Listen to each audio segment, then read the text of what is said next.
Coming up on Good Morning Northwest, we're tracking the investigation into a fire after first responders found 2 people dead inside a Union Gap home. Bundle up as you hit the road this morning. It is a bitterly cold start. I'll have a look at your Tuesday forecast and what you can expect. It's all coming up. From Camp KView Local News, this is Good Morning Northwest. Good morning and thank you for joining us on this Tuesday, March 30th. I'm Neil Fischer. We had that strong wind Sunday, but Chief Meteorologist Kristin is here to tell us that may not be the case today. No, light winds on the way. Just a bitterly cold start out the door.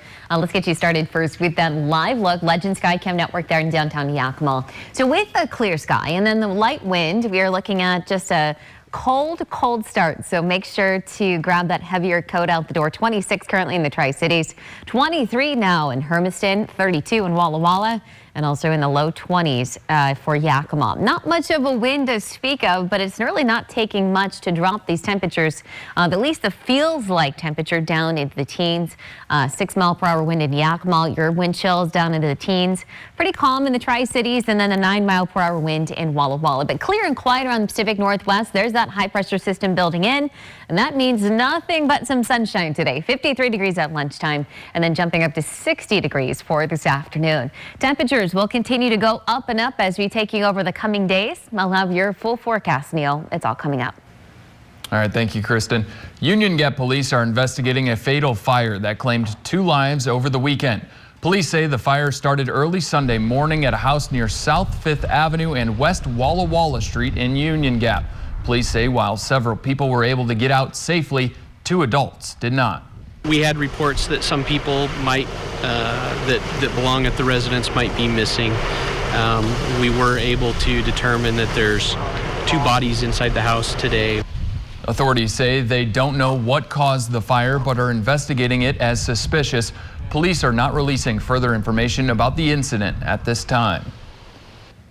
Yakima health officials waited until just a few weeks ago to open their community mass vaccination site. And starting Wednesday, FEMA is going to take it over with the goal of giving out 1,200 doses every day. Most of those shots will be distributed at the drive-through mass vaccination clinic at State Fair Park. But health officials are also working on setting up mobile vaccination clinics around Yakima County to make sure people who might not be able to get to State Fair Park can still get a shot if they want one. You can already schedule appointments for when the mass vaccination site opens. We have more information on how to get started on our website, yaktrinews.com. Around 2 million more people in Washington will become eligible for the vaccine this week, including everyone over 60 and anybody over 16 who has 2 or more other health conditions.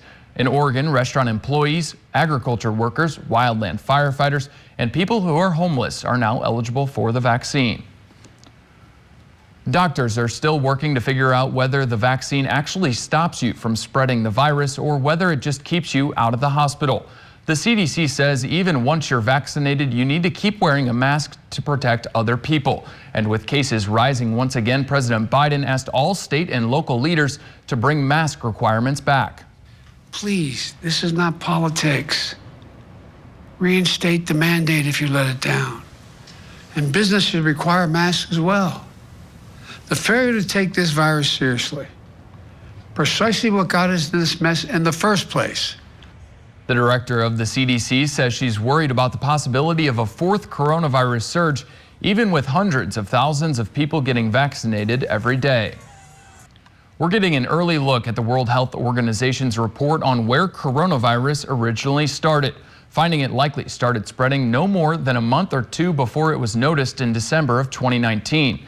With a cluster of pneumonia-like cases connected to a seafood wholesale market in Wuhan, China. One author says the most likely path the virus took was from a bat that infected an animal at a wildlife farm, and animals were then sold in wet markets in Wuhan. But the report draws no absolute conclusion about the origin of the outbreak, instead reviewing possibilities and judging them from most likely to least likely. All hypotheses are on the table and warrant complete and further studies. The White House says there are more than a dozen experts from the federal government reviewing the report. There are also recommendations about what the next steps should be, which is why WHO says this report is really just the beginning. A recent draft of the WHO report says the virus likely came from animals, not a laboratory in China. The study by a team of international and Chinese experts lists 4 possible sources for the virus. They say it most likely spread through an intermediate animal host, possibly a wild animal captured and raised on a farm, or a direct transmission from an animal known to carry a similar coronavirus, such as a bat. The report says it's not likely to have come from frozen food, and the least likely source, a laboratory leak. The full report will be released later today. Canada's AstraZeneca COVID-19 vaccine rollout is on hold for now due to health concerns. Canada's National Advisory Committee on Immunization, or NACI, is recommending an immediate pause in the use of the AstraZeneca vaccine in all individuals less than 55 years of age in Canada. The announcement comes after some of the people in Europe experienced blood clots after getting vaccinated. Officials say these clots are rare but can be deadly. Some provinces and territories, including Alberta, Newfoundland, and Prince Edward Island, have already halted use of the vaccine, and others will likely follow suit soon. Canadian health officers say the clots don't appear to pose a threat to people who are at least 55 years old. Health officials in the United States have not moved to stop using the AstraZeneca vaccinations. After 2 months of steady declines, COVID-19 cases among children have gone up for the second week in a row. According to the American Academy of Pediatrics, more than 64,000 new child COVID-19 cases were identified through testing last week. 3.4 million children in the U.S. have tested positive for COVID-19 as of March 25th. They have consistently made up more than 13% of all cases nationwide. However, as have been through the case throughout the pandemic, children are still considered much less likely to develop severe symptoms of COVID-19 or to die from it. At 6:36, let's take a quick break here on Good Morning Northwest. Before we do, Kristin, that moon is setting. The moon is setting, but the sun is coming up. It's going to be a beautiful day ahead. Just be prepared for some bitterly cold temperatures out the door. But I'm talking about a nice warm up when we'll see some 70s returning. Your full forecast, it's coming up. Plus, we're getting a preview of summer travel, and you should plan on a crowd. Welcome back to Good Morning Northwest. Spring break travel is only the beginning. Experts are hoping summer travel is going to soar this year, especially as more people get vaccinated. Southwest is gearing up to get back to normal with a huge order for Boeing 737 MAX jets. Southwest brought the 737 back into service earlier this month and has agreed to buy 100 more of them, which is Boeing's biggest order since the planes were grounded in 2019. Southwest Airlines only flies airplanes in the 737 family. It plans to replace older models with the new MAX version. Sunday marked the highest number of air travelers since the pandemic began. The Transportation Security Administration screened more than 1.57 million people. 1 year ago, only 180,000 people took to the skies in America. A year before that, the number was 2.5 million. Close to 10 million people have flown in the last week as spring break continues for students across the nation. The trend is worrying health experts because only 15% of the population is fully vaccinated against COVID-19. With many states easing restrictions, new infections are once again on the rise. Now, Cap KVU First Alert Weather with Chief Meteorologist Kristin Walls. Happy Tuesday, everybody. It's going to be a beautiful day today. We're starting off with nothing but a clear sky in the downtown Yakima area, but it is a bitterly cold start. So sunrise today set for 6:39, so sun is already up, and we have the sunset today at 7:23. But in the downtown Yakima area early this morning with that clear sky, your temperatures early this morning are dipping down into the 20s. So you're sitting in at 24 degrees. Thankfully, we have some very light winds for today, starting off out the door out of the west at 6. But it feels like 17 degrees, so that's what you want to dress for before you hit the road this morning. And numbers across our area right now, we're sitting in at 26 in the Tri-Cities, 32 Walla Walla, Pendleton, good morning to you. You're in the upper 20s with 26 Prosser, and Ellensburg, you're looking at 27 degrees this morning. So mainly light winds, calm even in the Tri-Cities into Connell, Dayton at 12 miles per hour, and that 9-mile-per-hour wind for Walla Walla. Most locations today between 5 to 10, and then there is that high tree pollen once again. juniper, poplar, alder. Those would be the main pollens out there for your Tuesday. So clear and quiet locally. Even around the Pacific Northwest, there's that high pressure system that's building in. And this is really what's going to keep things quiet over the coming days. And then each and every day, we will see some warmer temperatures. So there's Futurecast. Enjoying that sunshine for today. More sun in the forecast for your Wednesday. We'll have those winds out of the south and southwest on Thursday. Warmest day out of this next 7 days. And then still looking at beautiful weather as we head into Friday. For Easter weekend, we should overall see more sunshine and clouds. But you can see numbers. This will be our coolest day today at 60 degrees. Jumping up to 76 degrees there on Thursday. And then we should be hovering near that 70-degree mark for Friday and Saturday. And then still in the upper 60s for your Easter Sunday. So temperatures for this afternoon jumping up to about 49 in Cle Elum. Close to 60 today for Yakima and Toppenish. Tri-Cities should be near that 60-degree mark as well, with 57 in Connell. Upper 50s for Prosser and Hanford. Pendleton today at 55, and then similar story there in Walla Walla at 55 this afternoon. So clear and just a cold night once again, down below that freezing mark for the Tri-Cities, Yakima, Hermiston tonight at 25, and then Walla Walla just above freezing. So your 7-day forecast for the Tri-Cities, a lot of sun over the coming days, not a drop of rain. We should be up to 76 Thursday, close to 70 degrees on Friday, and then looking ahead to your Easter weekend, we could see a few more clouds drifting in, maybe a slight chance for a little bit of some mountain snow up into the higher elevations there. But 66 degrees there on Sunday, mid-60s by next week on Monday. And your 7-day forecast for Yakima, enjoying lots of sunshine as well as we take you throughout your work week. 66 on Wednesday, 70 degrees on Thursday. Then looking ahead to your weekend as well. A few more clouds will be building in, but 65 degrees there on Saturday, then up to 61 by Easter Sunday. Thank you, Kristin. A funeral mass was held in Denver Monday for Officer Eric Talley. He was killed a week ago as the first police officer responding to the Boulder mass shooting. The 51-year-old was an 11-year veteran of the Boulder Police Force, a devout Catholic, and leaves behind a wife and 7 children. The kids range in age from 7 to 20 years old. A public funeral is set for this morning in Boulder County. 9 other people were also killed in last week's mass shooting at the King Soopers grocery store. The suspect is in jail. President Biden and First Lady Jill Biden took time Monday to visit the Vietnam Veterans Memorial. Their visit marked National Vietnam War Veterans Day. The First Lady placed a bouquet of white flowers. They also stopped to rub some names of the fallen onto white pieces of paper with charcoal. National Vietnam War Veterans Day is observed every year on March 29th and is a way to thank and honor our nation's Vietnam veterans and their families for their service and sacrifice. 58,000 names are memorialized on a black granite wall in the nation's capital. 1,253 are considered missing in action. Coming up, a new documentary is casting doubt on the evidence that was presented at the trial of the man convicted of killing Michael Jordan's dad. ABC has the details in today's GMA First Look. Now, the morning sprint.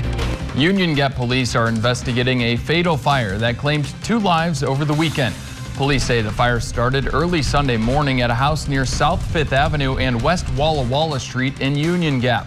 Police say while several people were able to get out safely, 2 adults did not. We had reports that some people might that belong at the residence might be missing.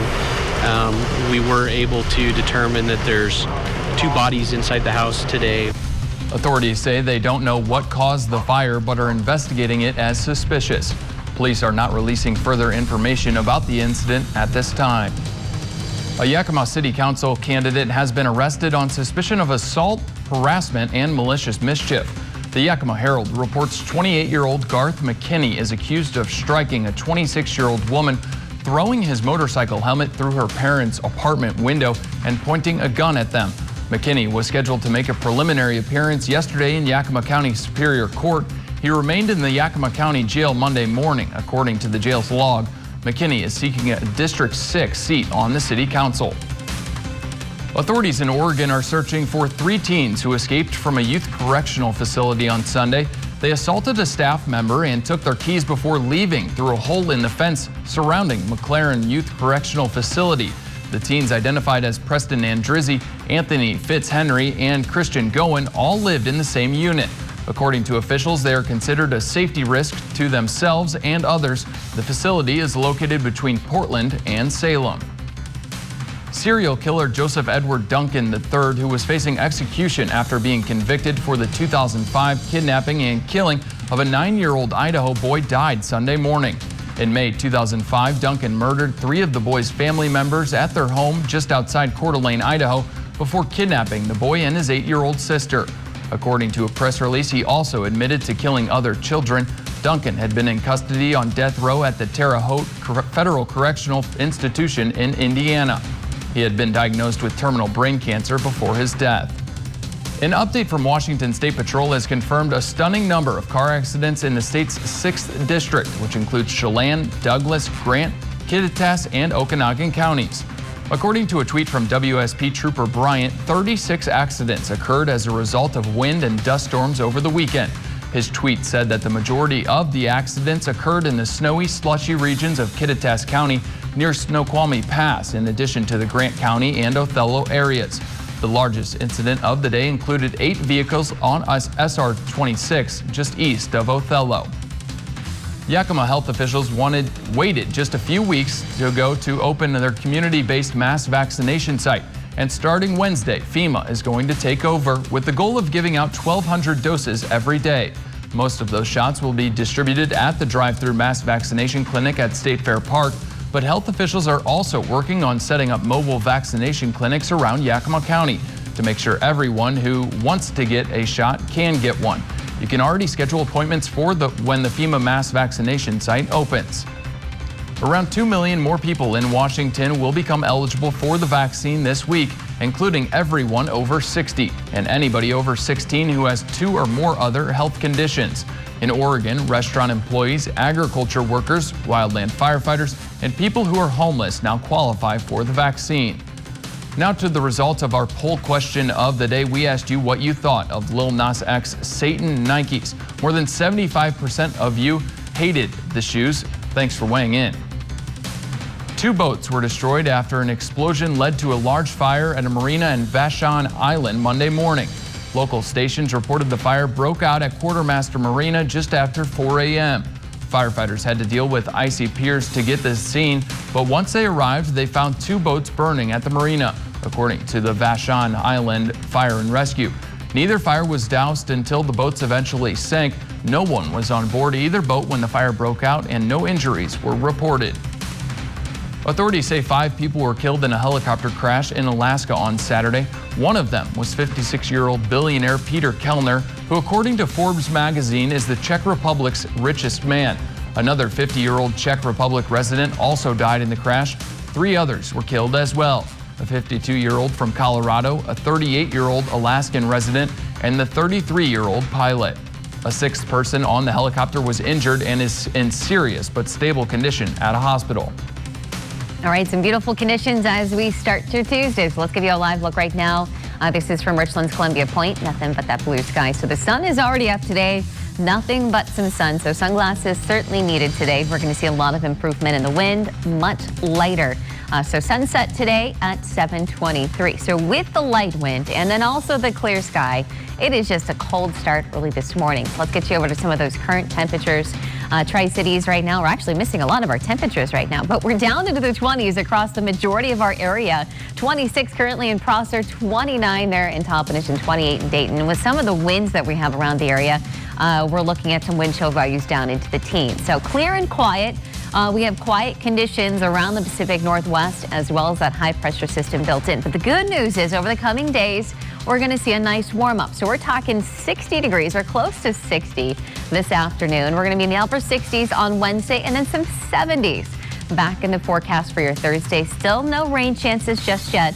We're going to look for another quiet day Friday, and I think there will be a few changes around the Pacific Northwest for this Easter weekend. Majority of our area, though, will be staying dry. So just a pleasant afternoon today with that sun out and about. 60 today in the Tri-Cities with 55 in Walla Walla, 58 today in Prosser, and then those upper 50s for Yakima. So a look ahead to your 7-day forecast.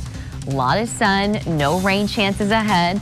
We're going to have those temperatures, as I mentioned, warming up each and every day. 76 will be our warmest day Thursday, upper 60s on Friday, and then looking ahead to your Easter weekend, just a few more clouds, and there might be a slight chance for a little bit of some mountain snow as well in the higher elevations, 66 degrees by Sunday. And your 7-day forecast for Yakima, lots of sunshine this week. We're going to see a high 66 on Wednesday, 70 on Thursday. And then as we look ahead into your weekend, nothing but some sunshine and clouds with 65 on Saturday. For Easter Sunday, looking at a high of about 61. Thank you, Kristin. Thanks for waking up with us and watching Good Morning Northwest. Enjoy that beautiful weather. GMA is next. Cap KVU local news is always on at yaktrynews.com. Now,